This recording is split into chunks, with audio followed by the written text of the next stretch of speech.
3 دن سے ایک انون نمبر سے اسے مسلسل کال آ رہی تھی۔ ایسا نہیں تھا کہ وہ کوئی احتیاط پسند لڑکی تھی، انون نمبر پہ باتیں کرنا اس کا پرانا مشغلہ تھا، مگر ابھی اس کا ایک نیا دوست بنا تھا تو وہ کیسے کسی انجان کے ساتھ روابط بڑھا لیتی۔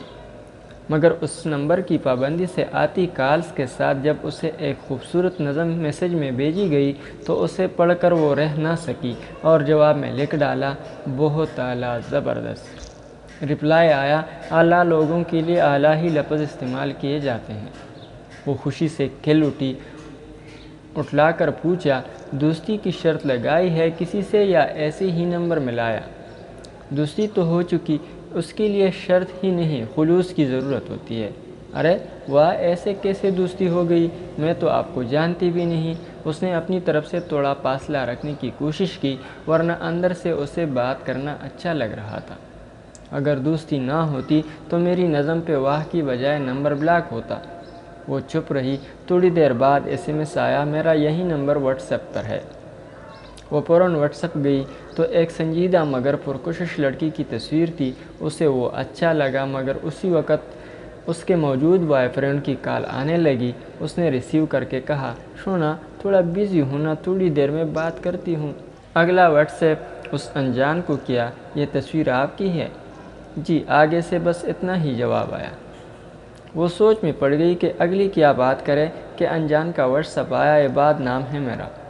اس نے جواب دیا، ہوبا۔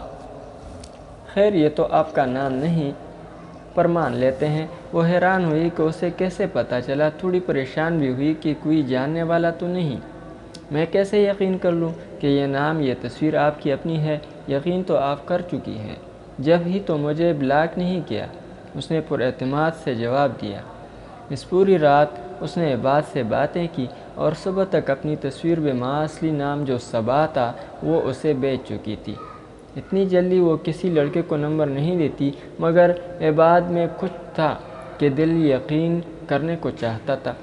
ایک ہفتہ اسی طرح واٹس ایپ پہ بات کرتے کرتے ان کی کال پہ بات شروع ہو گئی، لیکن ہمیشہ کال عباد کرتا، کیونکہ جب وہ ملاتی نمبر ناٹ رسپونڈنگ جاتا۔ جب بھی یہ بات اس نے عباد کو کہی، وہ کچھ نہ کچھ کہہ کر ٹال جاتا۔ پچھلے بوائے فرینڈ کو وہ بلاک کر چکی تھی۔ اسے لگتا تھا شاید اسے اب کسی کی ضرورت نہ رہے۔ عباد میں کچھ خاص تھا۔ ایک دن صبا نے بہت بےتابی سے عباد سے ملنے کی خواہش کی۔ عباد کچھ دیر خاموش رہا، پھر اس نے اسے ایک جگہ بتائی کہ وہاں مغرب کے بعد پہنچ جائے۔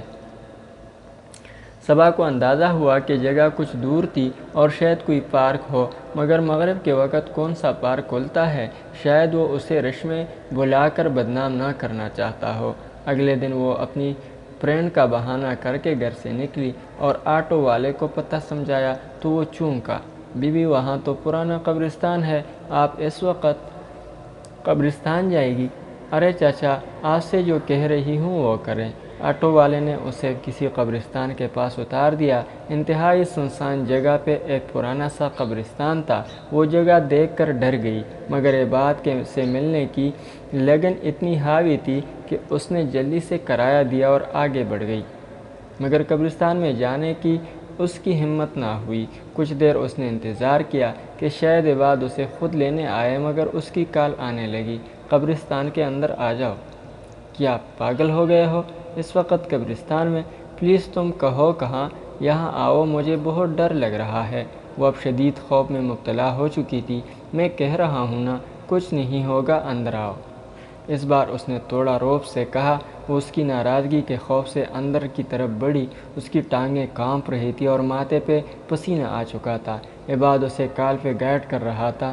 وہ لڑکھڑاتے قدموں سے اس کی ہدایت سے سن کر جب ایک قبر کے پاس پہنچی تو عباد کی آواز آئی، بس تم پہنچ گئی ہو، یہیں رک جاؤ۔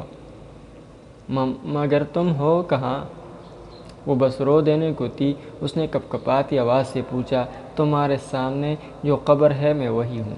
وہ یہ بات سن کر لرز گئی۔ اس نے سامنے والی قبر پہ لکھا نام پڑھا تو وہ پوری جان سے ہل گئی۔ قبر پہ لکھا تھا، عباد الرحمن ولد شفیق الرحمن، اور لکھی ہوئی تاریخ کے مطابق انتقال 2 سال پہلے ہی ہوا تھا۔ اسے لگا اس کا دل سینہ پھاڑ کر باہر آ جائے گا۔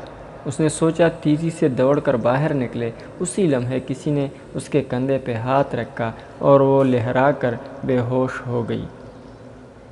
ناظرین، اگلی قسط تک اجازت چاہتے ہیں۔ اللہ حافظ۔